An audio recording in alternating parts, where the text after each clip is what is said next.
Have you ever stopped to think about how you can just navigate the world? How you find your way through a new city, or even just find your keys in your own house, pretty much on autopilot? Well, it turns out your brain has this incredibly sophisticated built-in GPS. But here's the really wild part. This system can actually change its own rules on the fly. Let's get into it. So what even is this internal GPS, right? How does your brain build a map of the world and then know exactly where you are on it? To really get that, we have to start with a surprising fact. Your brain doesn't just speak one spatial language. It's actually bilingual. That's right. Your brain is constantly maintaining two totally different kinds of maps at the same time. Each one has its own coordinate system, its own way of seeing the world. And understanding the difference between them, well, that's the key to the whole thing. Okay, so here are the two languages. On one hand, you've got the egocentric or body-centered map. This is your right now map. It's all about immediate action. The coffee cup is to my right tells your arm exactly where to go. But, if you turn around, that's not true anymore. That's where the second map comes in, the allocentric or world-centered map. This one's stable. The coffee cup is on the north side of the desk. That statement is true no matter which way you're facing. Your brain needs both of these to function. And this little guy here, this rat, shows us exactly why. Its brain, just like yours, needs that egocentric system to figure out how to move its paws in the next split second. But to build a lasting map of the maze, to actually learn where things are, it has to rely on that stable allocentric system. The real genius of our brain's GPS is that it's constantly seamlessly translating between these two languages. From the immediate, it's over there, to the permanent, it's at this specific coordinate. So where does all this incredible map-making actually happen? Well, let's take a little tour of the brain's navigation headquarters, a beautiful and incredibly important structure called the hippocampus. If you could peek deep inside your brain, tucked into the temporal lobes, you'd find one on each side. Now, the hippocampus isn't just for maps. It's also a powerhouse for creating and storing memories. And that makes total sense, right? I mean, think about it. Every memory you have is tied to the place where it happened. Now, when neuroscientists talk about the real core of the hippocampus, they're usually talking about these three key subregions. You've got the dentate gyrus, or DG, and two other areas called CA3 and CA1. You can think of these as the main processing stations on a kind of neural assembly line for building your spatial world. And that assembly line follows a very specific, very famous pathway. First, information about your surroundings comes into a neighboring area called the entorhinal cortex. That's the main gateway. From there, it flows through this critical circuit, from the DG to CA3 and then to CA1, before it gets sent back out. This classic pathway is known as the trisynaptic loop. And this schematic shows you exactly why that loop is so important.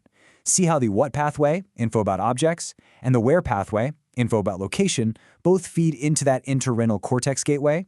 The big takeaway here is that the hippocampus is the place where your brain literally binds together what you're seeing with where you are to create one single cohesive experience of reality. Okay, so we've seen the hardware, the physical structure, but who are the specialists actually working inside this navigation hub? Let's meet the incredible team of neurons that build your mental maps, one cell at a time. First up on the team, we have head direction cells, and they are, quite literally, your brain's internal compass. Each one of these cells has a favorite direction. It'll fire like crazy whenever your head points that way, say towards the north wall, and it'll be dead silent otherwise. And this graph shows you just how ridiculously precise they are. I mean, look at that sharp peak. This particular neuron loves pointing at 180 degrees. If the animal's head turns just a little bit off that mark, the cell's activity just plummets. It's an incredibly clear signal for orientation. All right, next up, we've got place cells. So if head direction cells are your compass, you can think of place cells as the pins you drop on your map. A single place cell will only fire when you are in one very specific spot, what's called its place field. So you have a cell for your desk, another one for the kitchen, another for the front door, creating this whole neural map of important spots. And finally, we get to the most astonishing member of the team, grid cells. These neurons, they provide the very fabric of the map itself. They're the graph paper that the place cells drop their pins onto. They don't just fire in one spot. They fire in multiple locations that form a perfect hexagonal grid across space. Just look at that pattern. It's absolutely gorgeous. It's so perfect and geometric, it's hard to believe this is happening inside a living brain. The discovery of this, it was a Nobel Prize-winning breakthrough for a reason. This hexagonal lattice isn't just pretty. It gives the brain a universal coordinate system. It's the ruler that lets your brain measure distances and figure out paths between any 2 points on your mental map. So, we've got our maps, our compass, our pins, our graph paper. It sounds like a pretty fixed system, doesn't it? Like it's all hardwired.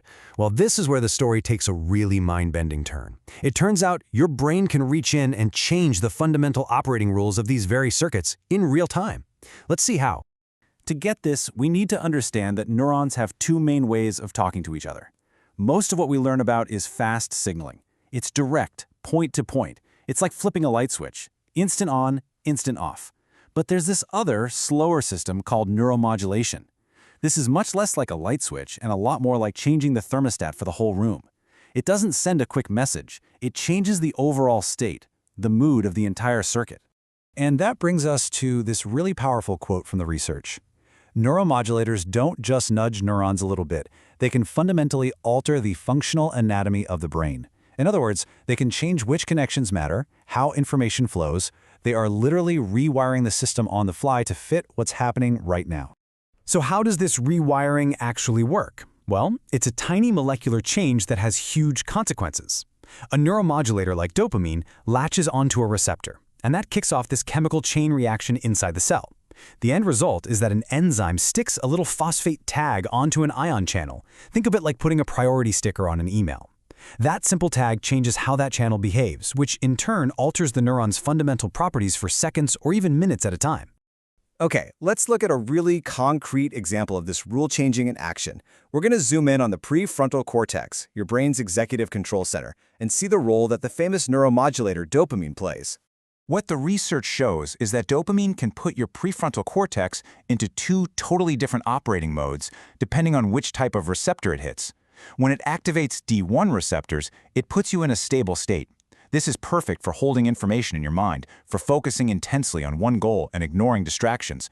But when it activates D2 receptors, it creates a flexible state, making it much easier to switch between thoughts and adapt to new information. So what's the bottom line?